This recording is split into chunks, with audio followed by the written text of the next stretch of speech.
Santa campagna sperizzanca in compagna, bruta bestia va via sì. Angel custode, ven vicino a me. Questo era uno dei tanti scongiuri che la gente di allora aveva a disposizione per curare le malattie. Un altro metodo, per la verità non troppo raccomandabile, era quello di affidarsi alle cure di un cerusico, metodo Salasso Sansua, per intenze. Vi era poi chi riponeva una fede indiscussa nella virtù di certe erbe, come l'arsivolo dal cucu, che saria l'acetosa, la suppat cagna, che saria il giusquiamo, l'erba tarponera, la polmonaria, la smensetta delle boie, l'elleboro e mille altre.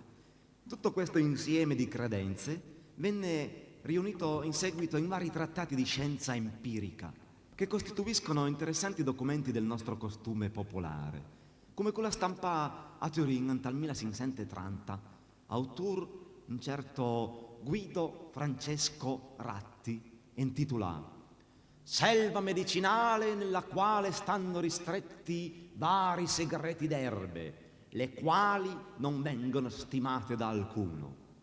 Eccone un estratto. Alito pesante, fiacca massa le musche.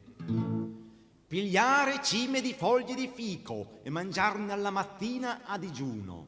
E non dimenticare che acqua fresca servizial a guarisce tutti i mal.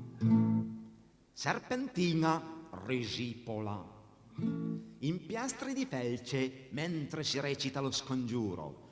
Sale russa che si strusa, sale bianca che si scianca, sale grisa che si sfrisa, sale nera che si speglia.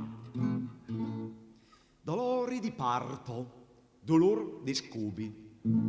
Infilare alla gestante le brache del marito. Nel parto e nella quarantena si interdisce l'uso di biancheria di bucato, sempre panni sudici.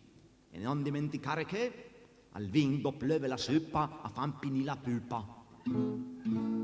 Enuresi, fe pipin la nana. Piccinin, pisando le braie, su amare alla lavaie volente. Piccinin, torna a pissè.